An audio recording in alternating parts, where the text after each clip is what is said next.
जी अस्सलाम वालेकुम जी। अच्छा जी, लॉग एड का जो टेस्ट है वो कंडक्ट होने जा रहा है 25 जून 2023। तो उसकी प्रिपरेशन के हवाले से हमने कुछ चीज़ें जो हैं वो शुरू की हुई थी। और ये मॉक टेस्ट है जो कि QSO से जो है वो लिया गया है। और ये जो अपकमिंग लॉग एड टेस्ट है हमारा 2023 का, जो 25 जून को होगा, उसके लिए प्रिपेयर किया गया। तो उसके अंदर कोशिश की है मैंने कि बड़ी आसान तरीके से आप लोगों को कुछ चीज़ें जो हैं वो एक्सप्लेन करूं। तो काइंडली कंसिडर करें इसे और ख़ुद को इवेल्युएट करेंगे आप की तैयारी जो है वो किस हद तक है। और जो MCQs नहीं आते काइंडली उन्हें अच्छे से प्रिपेयर किया करें जी। Thank you. आइए इसको शुरू करते हैं। क्वेश्चन नंबर 1 है हमारे पास available. The Qanun Shahadat order 1984 रिपील्स the evidence act 1872। कानून शहादत जो ऑर्डर है 1984 का, ये रिपील करता है एविडेंस एक्ट 1872 को इसने रिपील किया था। क्वेश्चन नंबर 2 हमारे पास है। A person shall not be competent to testify if he has been convicted by a court in perjury or giving false evidence। तो किसी भी शख्स को अगर कोर्ट की जानिब से कन्विक्शन दी जाए परजरी के ऊपर या फॉल्स एविडेंस देने के ऊपर, तो ऐसी सूरत में ये शख्स कॉम्पिटेंट नहीं रहता कोर्ट के अंदर दोबारा से शहादत देने के लिए। तो क्वेश्चन नंबर 2 का जो दुरुस्त ऑप्शन है वो है ऑप्शन बी। क्वेश्चन नंबर 3 हमारे पास है। According to article 5 of QSO, no person who is और has been married shall be compelled to disclose any communication made to him during marriage। तो आर्टिकल 5 जो है QSO का, वो ये कहता है कि किसी भी शख्स को आप कंपेल नहीं कर सकते कि ड्यूरिंग द मैरिज जो बातचीत मियाँ बीवी के दरमियान हुई वो उसको डिस्क्लोज करे। तो क्वेश्चन नंबर 3 का जो दुरुस्त ऑप्शन है वो है ऑप्शन ए। क्वेश्चन नंबर 4 है हमारे पास। एविडेंस में नॉट बी प्रेजेंटेड ऑन, किस सूरत हाल के अंदर एविडेंस जो है वो प्रेजेंट नहीं किया जाता। तो एविडेंस जो है अगर एडमिटेड फैक्ट्स हों तो उनके ऊपर एविडेंस लाना ज़रूरी नहीं होता क्योंकि वो ऑलरेडी एडमिटेड हो चुके होते हैं। तो क्वेश्चन नंबर 4 का जो दुरुस्त ऑप्शन है वो है option B, admitted facts. Question number 5, in criminal cases burden of proof lies on. Criminal cases के अंदर जो बर्डन ऑफ प्रूफ होता है ये प्रोसिक्यूशन के ऊपर होता है। तो क्वेश्चन नंबर 5 का जो दुरुस्त ऑप्शन है वो है option C, the prosecution. Question number 6 है हमारे पास। Examining chief is the examination of a witness by the party who calls him. Question number 6 का जो दुरुस्त ऑप्शन है हमारे पास वो है option A. Question number 7, confession made after removal of impression caused by inducement, threat or promise becomes relevant। Confession जो है इस सूरत हाल के अंदर रेलेवेंट होगा जब उसके अंदर से इंड्यूसमेंट, थ्रेट या प्रॉमिस जो है किसी हवाले से अगर किया गया हो तो उसको रिमूव कर दिया जाए, तो ऐसी सूरत में ये कन्फेशन जो है ये रेलेवेंट बन जाएगा। क्वेश्चन नंबर 7 का जो दुरुस्त ऑप्शन है वो है option A.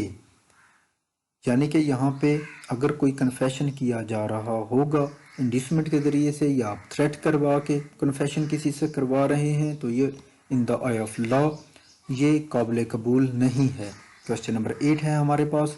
Mister A murdered B, C a witness of the case states that he was standing near the two and saw that Mr. A pulled a dagger out of his jacket, stabbed B twice on his chest. As a consequence, B fell down on the ground who later died. C's evidence will be direct evidence। यहाँ पे एक example के ज़रिए से direct evidence को समझाने की कोशिश की गई है कि मिस्टर ए ने मिस्टर बी का कत्ल किया। सी विटनेस था, सी वहाँ पे खड़ा था जब ए और बी की लड़ाई हुई। ए ने चाकू निकाला, बी को 2 बार सीने के ऊपर स्टैब किया, तो जिसके नतीजे में मिस्टर बी जो है वो नीचे गिर गया और बाद में उसकी डेथ हो गई। तो सी जो है ये एविडेंस देगा, वो उसने चूँकि वो डायरेक्ट इन्वॉल्व हुआ, जब ये ऑफेंस कमिट हुआ उसने डायरेक्टली देखा, तो लिहाजा उसकी जो एविडेंस होगी वो डायरेक्ट एविडेंस कहलाएगी। तो क्वेश्चन नंबर 8 का जो दुरुस्त ऑप्शन है वो है option C, direct evidence. Number next question हमारे पास अवेलेबल है। Question number 9, the standard of proof in criminal cases is to prove beyond any doubt. तो क्वेश्चन नंबर 9 का जो दुरुस्त ऑप्शन है वो है ऑप्शन ए। क्वेश्चन नंबर 10 है हमारे पास, in which of the following an accomplice is not a competent witness. तो किन सूरत हाल के अंदर या किन केसेस के अंदर जो अकम्प्लिस है या कॉम्पिटेंट विटनेस नहीं रहता। ऑफेंसेस पनिशेबल विद हद। क्वेश्चन नंबर 10 का जो दुरुस्त ऑप्शन है वो है ऑप्शन बी। हदूद के केसेस के अंदर अकम्प्लिस की जो गवाही है वो काबिल कबूल नहीं है। क्वेश्चन नंबर 11 है हमारे पास, the burden of proof in a civil case lies on the person. Civil case के अंदर जो है बर्डन ऑफ प्रूफ किसके ऊपर होता है। हम पीछे पढ़ा है कि क्रिमिनल केसेस के अंदर जो बर्डन ऑफ प्रूफ होता है वो हमेशा प्रोसिक्यूशन पे होता है। तो सिविल केस के अंदर जो शख्स केस फाइल कर रहा हो उसी के ऊपर ही बर्डन ऑफ प्रूफ होता है, उसी ने ही अपना केस साबित करना होता है। क्वेश्चन नंबर 11 का जो दुरुस्त ऑप्शन है वो है option A, who filed the case. Question number 12 है हमारे पास, credit of a witness can be impeached. Credit of witness है, इसको किस सूरत हाल के अंदर ये कौन इम्पीच कर सकता है।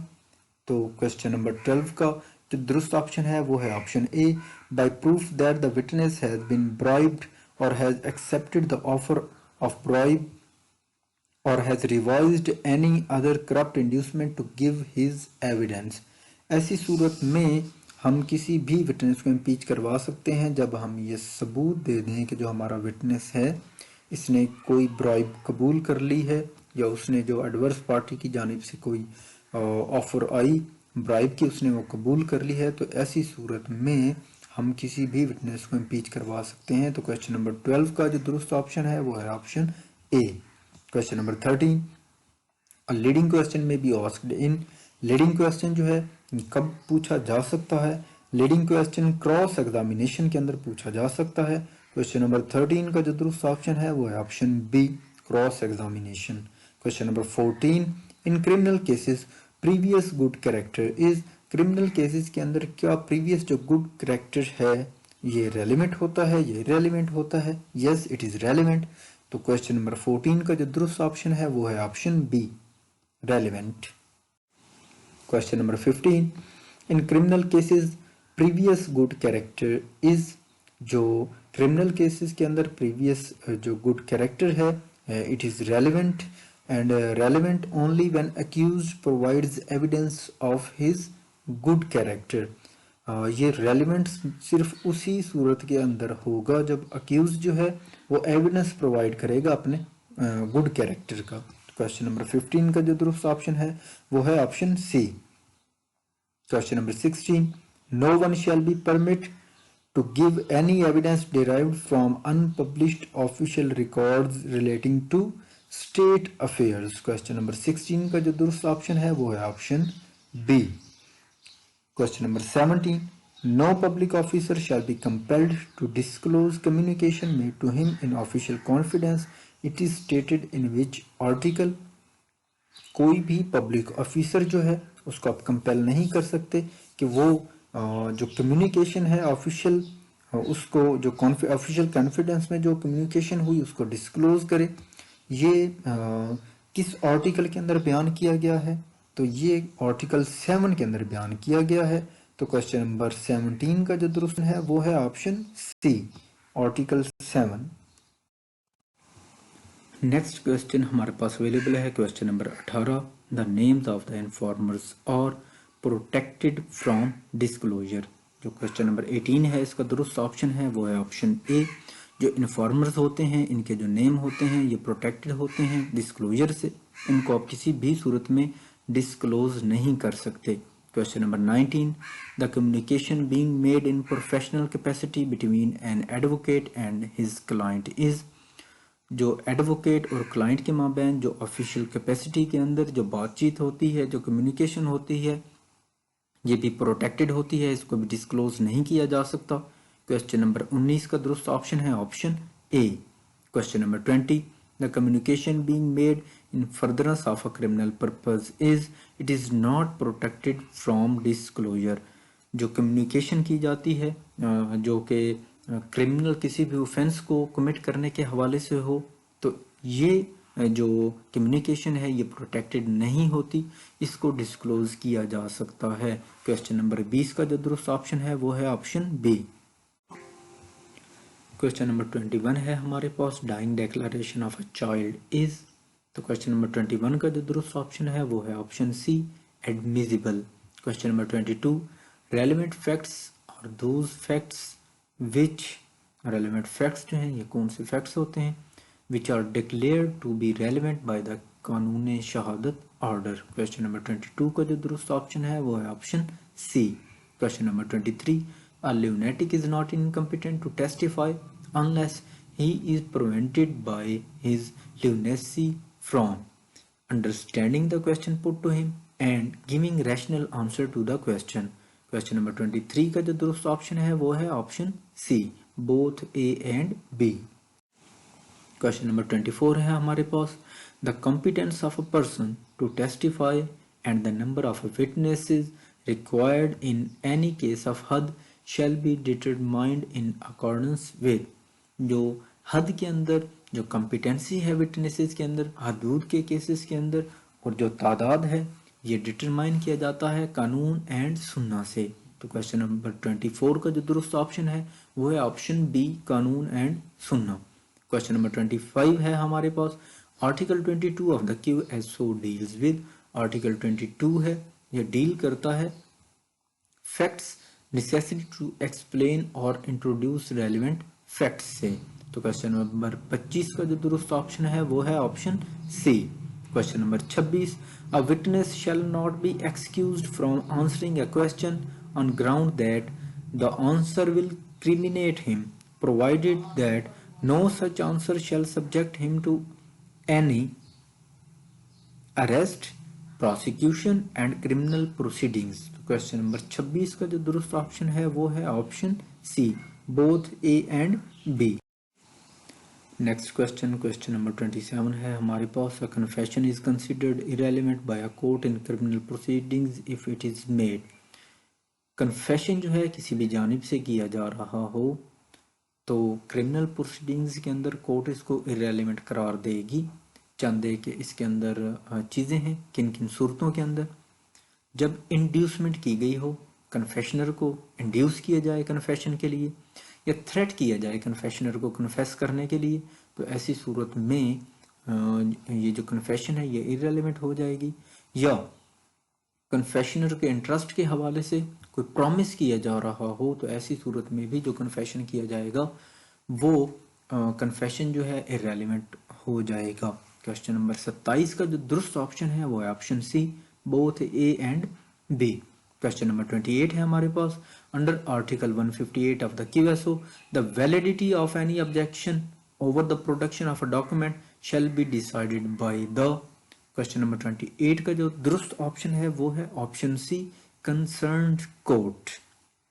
जो ऑब्जेक्शन लगाया जाएगा किसी भी डॉक्यूमेंट की वैलिडिटी के ऊपर तो ये जो ऑब्जेक्शन है ये कंसर्न कोर्ट ही दूर करेगी। क्वेश्चन नंबर 29 का दुरुस्त ऑप्शन है क्वेश्चन नंबर 28 का दुरुस्त ऑप्शन है ऑप्शन सी। क्वेश्चन नंबर 29 है हमारे पास next, article 19 of the QSO lays down res gestae. Question number 29 का दुरुस्त ऑप्शन है हमारे पास option A. Question number 30, article 27 of Qanun Shahadat order is appended by 16 illustrations. Question number 30 का दुरुस्त ऑप्शन है option C. Question number 31, admissions and confessions are distinguished in. Admission और जो कन्फेशन है इनको किन अल्फाज के अंदर डिस्टिंग्विश किया गया है, तो क्वेश्चन नंबर 31 का दुरुस्त ऑप्शन है option C, admissions are made to any person. Admissions जो है ये किसी भी शख्स को किए जा सकते हैं, while confessions are made only to magistrate. जबकि कन्फेशन जो है ये मैजिस्ट्रेट के सामने किया जाता है। ऑप्शन सी जो है क्वेश्चन नंबर 31 का ये दुरुस्त है। Question number 32, rule laid down in article 56 is exception to general rule. Article 56 के अंदर जो रूल लेट डाउन किया गया है ये एक्सेप्शन है जनरल रूल की, जो कि है that no one shall be affected by a judgement to which he is not a party. Question number 32 का जो दुरुस्त ऑप्शन है वो है ऑप्शन बी। क्वेश्चन नंबर 33 है हमारे पास next. The doctrine of estoppels is not applicable to both A and B executive actions और policy of state and acts in discharge of duty enjoined by law. इन दोनों सूरतों के अंदर जो एस्टॉपल का डॉक्ट्राइन है वो एप्लीकेबल नहीं होता। क्वेश्चन नंबर 33 का जो दुरुस्त ऑप्शन है वो है option C, both A and B. Question number 34, family court is not bound to follow the provisions of QSO. Yes, it is true.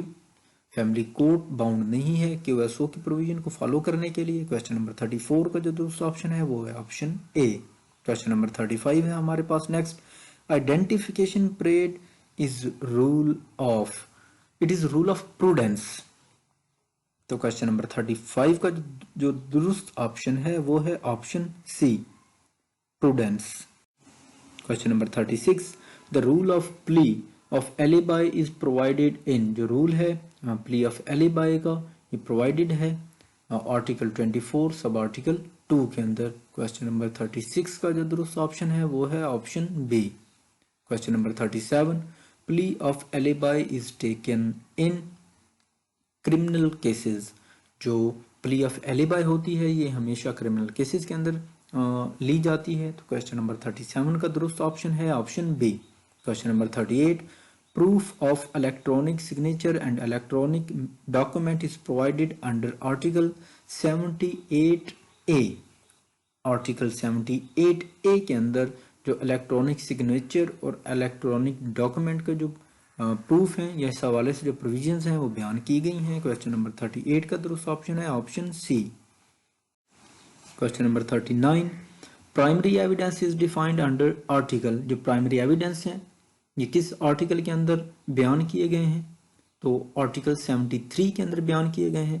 Question number 39 का जो दुरुस्त ऑप्शन है वो है option A, article 73। Question number 40, provisions regarding the cases in which secondary evidence is given provided under which article. Secondary evidence के हवाले से जो प्रोविजन दी गई है वो कौन से आर्टिकल के अंदर है?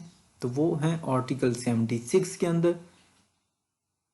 क्वेश्चन नंबर 40 का दुरुस्त ऑप्शन है option B. Question number 41, in a case all facts must be proved by oral evidence. Question number 41 का दुरुस्त ऑप्शन है option B. Question number 42, court में required expert opinion when the matter is relating to science, arts and foreign law. Court जो है उसके पास इख्तियार हासिल है कि वो एक्सपर्ट ओपिनियन रिक्वायर कर सकती है एक्सपर्ट से जब मामला आ जाए साइंस का, आर्ट्स का या फॉरेन लॉ के हवाले से। It is true. Question number 42 का दुरुस्त ऑप्शन है option A. Question number 43, article 3 of Qanun शहादत deals with competency of witness. Question number 43 का दुरुस्त ऑप्शन है ऑप्शन ए।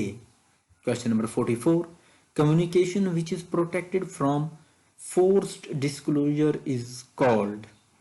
तो जो फोर्स्ड डिस्क्लोजर की सूरत में आपको प्रोटेक्शन दी जाती है या जो कम्युनिकेशन है या जो बातचीत है उसको प्रोटेक्ट किया गया है कि आप फोर्सफुली उसको डिस्क्लोज नहीं करवा सकते, तो ये प्रिविलेज्ड कम्युनिकेशन कहलाती है। क्वेश्चन नंबर 44 का दूसरा ऑप्शन है ऑप्शन ए, प्रिविलेज्ड कम्युनिकेशन।